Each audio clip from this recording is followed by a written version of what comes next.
आज का वीडियो थोड़ा सा लंबा हो सकता है, इसलिए कि जानकारी भी कुछ वैसी ही है, थोड़ा विशेष जानकारी है और विशेष कर्मियों के लिए है। जैसा कि संख्याकी स्वयंसेवक की बात अगर हम लोग करते हैं, तो इन पर कुछ विशेष जानकारी निकल कर के सामने आ रही है। और इतना ही नहीं, आप लोग को ये भी बता दें कि संख्याकी स्वयंसेवक के लिए लगातार गुड न्यूज निकल कर के सामने आई है। और इसके साथ-साथ कुछ और महत्वपूर्ण जानकारियां जो आ रही है, अतिथि शिक्षक से रिलेटेड भी जानकारी आ रही है। मंत्री जी ने क्या कहा है, क्या नहीं कहा है, ग्रामीण चिकित्सक के लिए मंत्री जी क्या कह रहे हैं, सारी बात आपको इस वीडियो में सुनवाएंगे। इतना ही नहीं, एक और महत्वपूर्ण जानकारी निकल के सामने आ रही है। सभी संविदा कर्मियों के लिए परमानेंट करने की जो है वो बात कही जा रही है। कहां से कही जा रही है, कौन से मंत्री महोदय, कौन से विधायक महोदय कह रहे हैं, वो सारी बात जो है इस वीडियो में आप लोग को सुनवाएंगे उन्हीं की जुबानी। इसलिए थोड़ा सा वीडियो लंबा हो सकता है। सबसे पहले शुरुआत करते हैं हम लोग संख्याकी स्वयंसेवक।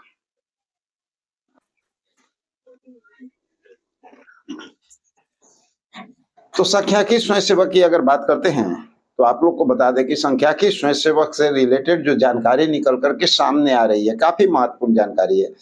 चूंकि कल भी आप लोग वीडियो में देखे थे कि संख्याकी स्वयंसेवक को लेकर के जब समस्तीपुर के संख्याकी साथी लोग पहुंचे थे विजय चौधरी के पास, तो वहां पे बहुत बड़ा गुड न्यूज आप लोग को देखने को मिला था और जानकारी मिली थी कि आप लोग का काम बहुत जल्द हो जाएगा।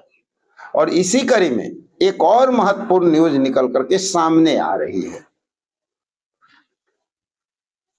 और वो है गोपालगंज। जब स्वास्थ्य मंत्री मंगल पांडे पहुंचे गोपालगंज, तो वहां पे भी संख्याकी स्वयंसेवक एकदम नजर टिका करके अरे हुए थे अपनी मांग पत्र को लेकर के। और उनके सामने जब अपनी मांग पत्र को रखा और उसके साथ साथ जब उनसे बातचीत हुई, तो उन्होंने साफ साफ आश्वासन दे दिया और विजय चौधरी जी की जो बात आई थी एक दिन पहले, उनका समर्थन कर दिया। उन्होंने साफ कहा कि आप लोग सरकार के नजर में आ चुके हैं और आप लोग पे जो चर्चा है वो लगातार काफी तेजी में हो रही है, जो बस थोड़ा सा इंतजार कीजिए, आप लोग का काम सुनिश्चित होने वाला है। यानी कंफर्म ये कहा जाए कि संख्याकी स्वयंसेवकों की जो समस्या थी उसका निदान सरकार कर चुकी है। अब चंद दिनों में इसका परिणाम भी आप लोग को देखने को मिलेगा। और ये ऐसे ही नहीं हुआ है साथियों, आप लोग को पता होगा कि बहुत लंबी लड़ाई जो है संख्याकी स्वयंसेवक के द्वारा लड़ी गई है, लगातार प्रयास किया गया है। उस परिस्थिति में प्रयास किया गया है जिस समय कि चारों तरफ से सारी बातें छूट गई थी, उम्मीद का दामन छूट चुका था, कहीं कोई दूर दूर तक रोशनी नजर नहीं आ रही थी। उसके बावजूद ये लोग हिम्मत नहीं हारे और लगातार अपना प्रयास करते रहे। आज अगर ग्रामीण चिकित्सक की बात करते हैं तो उनपे भी हम लोग बात करेंगे, उनको भी जानकारी आज काफी महत्वपूर्ण निकल के आ रही है। लेकिन आज इन पे अगर हम लोग बात करते हैं तो आप लोग देखे होंगे कि लंबी लड़ाई ये भी लड़े हैं और लगातार लड़ाई लड़ रहे हैं, लेकिन उसके बावजूद कई जगह पे ये चूक भी की है। ऐन मौका, ऐन वक्त जब जब इनका काम बनने का आया है, उसी समय उदासीनता इनके अंदर सामने आ गई है। सही समय पे एक्शन न लेना, ये इनकी बहुत बड़ी कमी रही है। लेकिन चलिए, कुछ बातें निकल करके सामने आ रही है जो अपने साथियों को बताना चाहेंगे और इसके साथ साथ ये भी बताना चाहेंगे कि ऐसे काम नहीं होता है। हम शुरू से कहते आए हैं, समय पे किया गया काम हमेशा सार्थक होता है। तो सही समय सही दिशा में काम करने की आवश्यकता है और एकजुट होकर के इस लड़ाई को आपको खुद लड़ने की आवश्यकता है। आप दूसरे पे आश्रित रहिएगा तो इसी तरह देखते रहिएगा, लेकिन अगर संख्याकी स्वयंसेवक की तरह आपको भी अपना काम बनाना है तो ऐसा नहीं है कि आपका काम नहीं होगा। श्योर आपका काम हो सकता है, बशर्ते आपको खुद एक्टिव होकर के आगे बढ़ना होगा और लगातार प्रयास में शामिल होना होगा। तो चलिए बात करते हैं। गोपालगंज में ही एक मंत्री महोदय पहुंचे हुए थे और उनसे जब पत्रकार महोदय ने बातचीत किया तो कुछ महत्वपूर्ण बातचीत का अंश आपको हम पहले सुनवाना चाहेंगे, जिसमें अतिथि शिक्षक भी शामिल हैं और साथ में हमारे ग्रामीण चिकित्सक भी शामिल हैं, और इसके बाद हम लोग बात भी कर लेते हैं। शिक्षक विद्यालय में नहीं रहते, ये सरकार की पॉलिसी है और सरकार पॉलिसी के हिसाब से काम करते हैं। जो अतिथि शिक्षक है, गेस्ट टीचर है या अतिथि शिक्षक है, सबको और बीमा बनना जब शिक्षक है काम करके अतिथि शिक्षक बने होंगे, बीमा बनने पर ध्यान देना चाहिए, ना कि उनको आंदोलन का सहारा लेना। ग्रामीण चिकित्सा के बारे में क्या नहीं सकते हैं? सरकार को ट्रेनिंग कराइए, 50,000 ग्रामीण चिकित्सा को ट्रेनिंग कराइए सरकार। सर्दी बिक रहे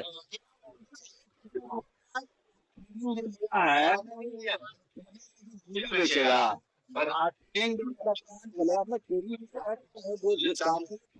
काम करेगा ये सरकार कंपटीशन के कर रहा है। आज इस कंपटीशन के दौर में होंगे। तो साथियों, आप सुन रहे थे मंत्री महोदय जी को। चलिए, सबसे पहले तो हम लोग पत्रकार महोदय को बहुत बहुत धन्यवाद देंगे, जिन्होंने निर्भय होकर के मंत्री जी से डायरेक्ट प्रश्न पूछा और उचित प्रश्न पूछा। लेकिन उस प्रश्न का जवाब कितना उचित था अनुचित था, वो आप लोग खुद जो है समझिए, तो वो ज्यादा बेटर होगा। ठीक है, क्योंकि किसी पे कुछ कहना क्या है, लेकिन हमें बस इतना ही समझ में आया कि मंत्री जी को जो है शायद कुछ बातों का ना ज्यादा पता ना हो, या कुछ अजीबो गरीब ढंग से जो बात बोला गया है, क्या कहा जाए भाई। अतिथि शिक्षक है, पढ़ के आए हैं भैया, कौन नहीं जानता है पढ़ के आए हैं।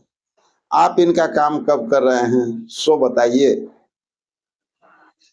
चलिए, ग्रामीण चिकित्सा की बात, तो भाई अगर कोई सब्जी बेचे, कोई ठेला पे काम करे, कोई कहीं और मजदूरी करे, तो उसमें ग्रामीण चिकित्सक जो प्रशिक्षण लिए उनकी क्या गलती है? गलती आपकी है प्रशिक्षण दिला करके, और आप उनके लिए कुछ सोच विचार नहीं कर रहे हैं, तो वो क्या करेंगे?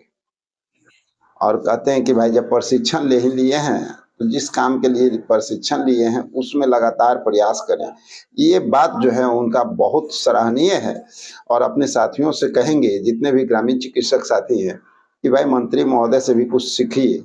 आप लोग प्रशिक्षण लिए हैं तो जिस काम के लिए प्रशिक्षण लिए हैं वो काम कीजिए, और उसके साथ साथ लगातार प्रयास करना जारी रखिए, जिससे कि आपका सेवा समायोजन संभव हो सके। ये जान लीजिए कि 1 करोड़ की जो नौकरी की बात हो रही है, उसमें ग्रामीण चिकित्सक अगर थोड़ा सा धैर्य पूर्वक और साहस पूर्वक खुद आगे बढ़ करके हिस्सा लेते हैं, तो तय मानिए कि इसमें आप शामिल हो जाइएगा। कोई आपको रोक नहीं सकता है। काफी हद तक आपकी बात आगे बढ़ी थी, और बीच में चंद लोगों के आने की वजह से, और आप लोग जो भ्रमित हो गए कि दूसरा लोग फलना करके हमको पॉकेट में दे देगा, ये चक्कर में सिर्फ आप अपने काम को बिगाड़ रहे हैं। तो अभी से भी समय है, एक्टिव हो जाइए, और इसी तरह से आप अपना काम करवा सकते हैं। चलिए साथियों, और भी बात, बहुत महत्वपूर्ण बात है। तो एक और अहम जानकारी, आउटसोर्स कर्मचारी जितने भी हमारे संविदा कर्मी साथी हैं, उनके लिए परमानेंट पे जो बातें निकल करके सामने आ रही है, वो जो विधायक महोदय कह रहे हैं, वो विधायक महोदय कौन है? वो हैं देवेंद्र फडणवीस, जो कि बीजेपी के विधायक। वो क्या कह रहे हैं, थोड़ा सा उनके बारे में भी आप सुन लीजिए। वो काफी कुछ संविदा कर्मी के बारे में बता रहे हैं, सरकार के को भी बता रहे हैं, सरकार को भी एहसास दिला रहे हैं, क्योंकि सरकार में रहते हुए वो सारी बातों को कह रहे हैं कि किस तरह से आप लोग का काम हो सकता है, और वाजिब क्या है। जो राज्य कर्मी की दर्जा की मांग संविदा कर्मी रेगुलर कर रहे हैं, वो वाजिब है या नहीं है, ये सारी बात बता रहे हैं। तो चलिए पहले हम लोग जो है सुन लेते हैं देवेंद्र फडणवीस जी को। बिहार सरकार यदि उसको परमानेंट नौकरी दे देती तो संविदा पर बहाल करने की आवश्यकता नहीं है। अच्छा, संविदा पर जो बहाल भी होता है उसमें जो आउटसोर्सिंग पर बहाली होती है इस कंपनी के माध्यम से, तो उसमें सरकार अपना सरकार के गाइडलाइन पर उसकी बहाली होती है आउटसोर्सिंग पर। जितनी कंपनियां अभी पिछले बार बेल्टॉन के माध्यम से आपको प्रखंड स्तर पर जो है बहाली हुई, अभी आप देख रहे हैं बिहार के अंदर जो Augusta services and infratech private limited company है, उसके द्वारा बिहार के सभी विद्यालयों में रात्रि प्रहरी के रूप में या नाइट गार्ड कह दीजिए, उसको वहां देखभाल के लिए कंप्यूटर वगैरह की सामग्री को देखभाल के लिए इस कंपनी के द्वारा भी बहाल की जा रही है। आप इस कंपनी के द्वारा उसको 10,000 रुपए महीना की बात की जा रही है। और एक जब इसका मात्र 3 महीने 10 साल के बाद जैसी नौकरी समाप्त हो जाएगा, क्योंकि संविदा पर है, संविदा के आउटसोर्स पर कॉन्ट्रैक्ट बेसिस पर भी कह सकते हैं, और उसको समाप्त हो जाएगा तो वो बेचारा क्या करेगा, उसके बाद तो रोड पर आ जाएगा। और ये कंपनी जो बहाल कर, जो सरकार जिसने उसके साथ एग्रीमेंट किया है, अब नहीं हमको तो समझ में यहाँ तक आ रहा है, जानकारी भी है, जो मोटी रकम लेकर सरकार के पदाधिकारी, विभाग के पदाधिकारी के द्वारा या उसमें सरकार की भी संलिप्तता हो सकती है। एक बेल्ट्रॉन कंपनी को और Augusta services and infrastructure private limited company, ऐसा जितना भी आउटसोर्स बाहरी कंपनी है, उससे मोटी रुपया लेकर उसको जिला करता है। और वह कंपनियां क्या कर रहा है, जो जिला के अंदर, प्रखंड के अंदर ब्लॉक में बहाली करता है, और बहाली जिसको करता है उसको 1.5 लाख 2 लाख रुपया लेता है, 1.5 2 लाख रुपया। अभी आपको जो अगस्ता कंपनी कर रहा है नाइट गार्ड की बहाली, उसको 10,000 रुपया के मत मान दे देगा, और एक एक आदमी से 50-50 हजार रुपया वसूली कर रहा है। और उसको यह कहता है कि भाई अभी आपको हम बहाली कर रहे हैं तो आपको 10,000 रुपया हम देंगे, लेकिन आपको सरकार जो है क्या करेगा ना, इसको आपको अस्थायी कर देगा, अस्थायी रूप से कर देगा। अब तो बरगला का पैसा ले रहा है, लूट रहा है हम जन को।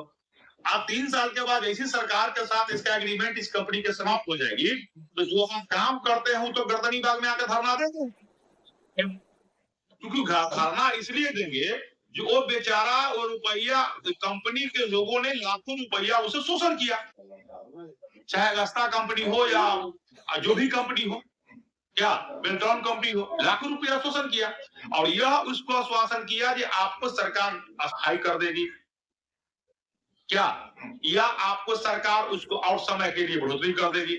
आप उसको समय जैसी समाप्त हो जाएगा, जिसने लाखों रुपया देकर आया है, घूस दिया है इस कंपनी के लोगों को, बैठा हुआ लोग है, वो तो स्वाभाविक है जो रोड गर्दनी बाग में आ जाएंगे।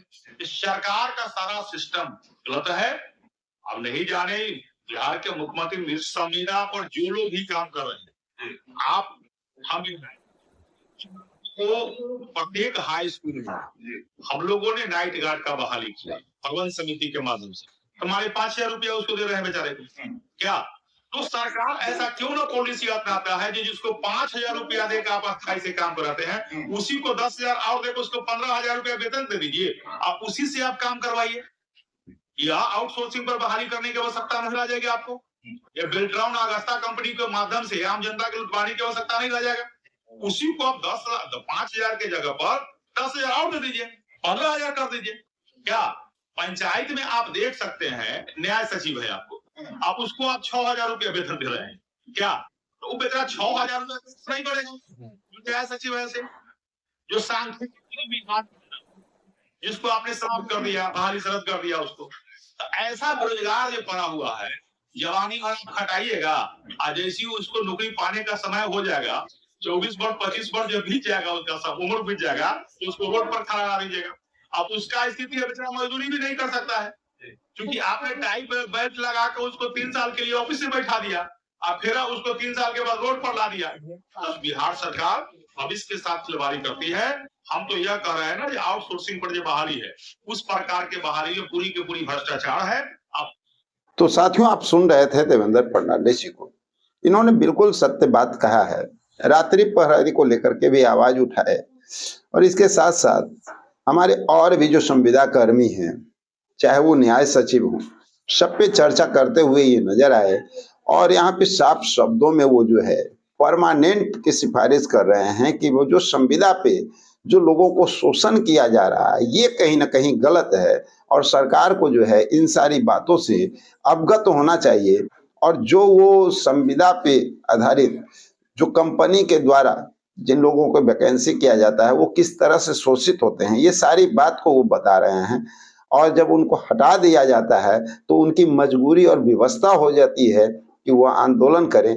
आखिर करें तो क्यों नहीं, बात वाजिब है। तो आप समझ सकते हैं कि ये सारी बात जब वो खुद कर रहे हैं और अभी जब सरकार है, चूंकि डबल इंजन की सरकार है, उन्हीं की सरकार भी है, तो इन सारी बातों को लगता है कि सरकार अच्छी तरह से समझेगी, सुनेगी और जल्द से जल्द ये निर्णय भी लिया जाएगा कि जितने भी संविदा कर्मी है साथी हैं उन सभी लोगों को राज्य कर्मी का दर्जा देकर के परमानेंट किया जाए। इस ओर जो है इशारा भी करते हुए नजर आ रहे हैं और संभवतः हम बार बार आप लोगों को आगाह भी कर रहे हैं कि 1 करोड़ नौकरी की जो बातें हो रही है उसमें संविदा कर्मियों को प्राथमिकता तो दिया ही जाएगा। साथ ही ये तय मान लीजिए कि संविदा कर्मी जितने भी हमारे साथी हैं 48 विभाग के सभी लोगों का स्थान बन रहा है उस 1 करोड़ के अंदर। और माननीय मुख्यमंत्री कई बार खुद कह चुके हैं कि जो संविदा कर्मी है बिहार में उन सबको राजकर्मी का दर्जा मिलेगा, सम्मान काम के बदले सम्मान वेतन मिलेगा। युवा आयोग का गठन भी हुआ है, नए नौकरी रोजगार के लिए तो हुआ ही है। साथ ही आपको पता होगा कि संविदा का पे जो कार्य करने वाले हमारे साथी हैं उनके लिए भी आयोग का गठन हो चुका है वेतन वृद्धि के लिए। हाल फिलहाल में उसका न्यूज भी हम लोग बता चुके हैं। तो चलिए साथियों, इन सारी बातों को देखते हुए हमें उम्मीद है कि बहुत जल्द हमारे संविदा कर्मियों का दुख दर्द दूर होता हुआ नजर आएगा और लगातार हम सब लोग आप सब लोगों के लिए आवाज उठाते आ रहे हैं और आप सब लोगों का सहयोग की आवश्यकता है, क्योंकि आप सब लोग जिस तरह से सहयोग करेंगे उसी तरह से हम लोग आवाज भी उठा पाएंगे और सरकार तक आपकी बातों को पहुंचा भी पाएंगे।